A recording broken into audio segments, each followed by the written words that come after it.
Hello everyone, Keza here today bringing you Halloween 2020. Now Halloween on UL Renaissance is broken up into a few different events, so I'm just going to focus on the Night of Horrors event right now. This is the one where you are pulled into Dremel Brit, run around there with nothing to start, and you just find what you can, equip your character, get some bandages or get some spellbooks, weapons, whatever you need, and just start fighting the undead. It is a great way to earn some holiday coin, get some prizes, or just try to get your name up there on that final score chart that comes up at the end. I did it with 3 different characters this year. My Battle Miner, as always. I also used a Provo Discordance Bard. Well, they're a Dexer, they have fencing. And then also I tried it with a Fencer Mage, which was interesting because you could summon up an elemental to have it fight things for you and then go and just start hitting it with your spear. It works, it's just difficult to get the regs and everything, you know, bandages, all that.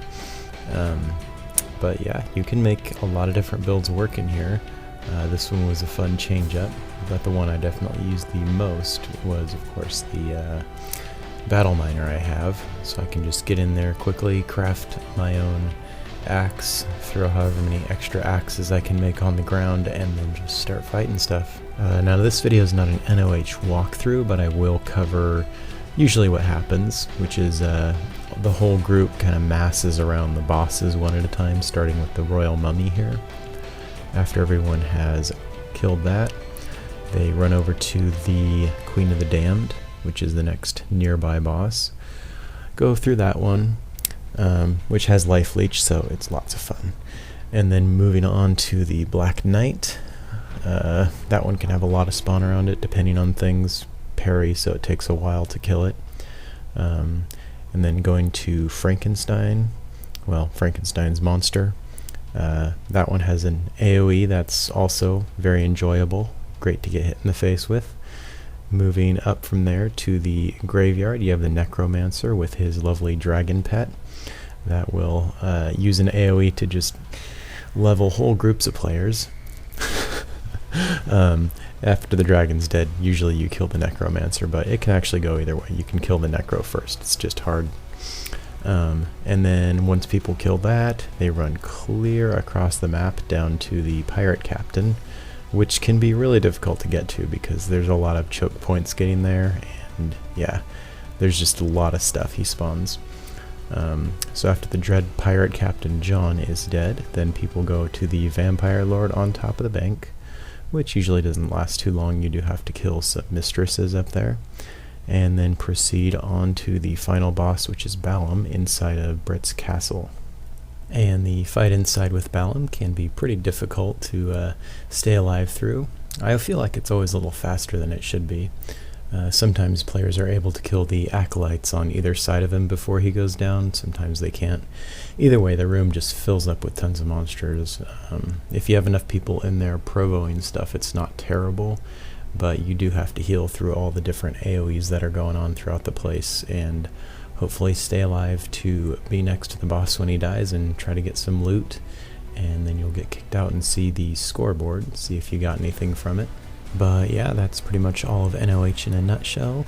Moving on to the Outer World part of Halloween, which is what was called kind of NOH 2, or has been more called City of the Dead. You farm the Outer World graveyards in hopes of killing enough event monsters to get a gray gate, which will get you inside of City of the Dead. Once you're inside there, you have 25 minutes to basically kill, try to get enough bosses killed so you can get the Overlord to spawn, which is the zone boss. And if you can kill the Overlord, there is a chance at unique loot, lots of holiday coin, just lots of fun stuff. And even if you're not in there to try to get the Overlord, just running around killing stuff in general in that place is very profitable and a lot of fun as well. The character you see me using here is my Firebird, which is definitely one of my top picks for the City of the Dead. It's pretty much the max damage you can get out of a single non-tamer character. Provo plus Discordance means you can, keep damage off yourself, have targets fight each other, and then lower their strength and hit points with Discordance, in addition to using fire horns to blast them, fire bombs to burn them down quicker, and then strengthen dex pots with a slayer weapon to burn through them quickly. So this character's pulled as many as, I think I got 17 holiday coins out of the best run I did, and that's mostly just off of killing mini bosses, but most runs average between 10 to 15 holiday coins if you're just going in there with a character like this to kill as much as you can. Getting boss kills like against the Overlord will get you more holiday coin, but not every run's going to be super profitable. Sometimes you're just fighting for your life or running for your life. Depends on what character you're playing. On my Firebird I did try some PvP out.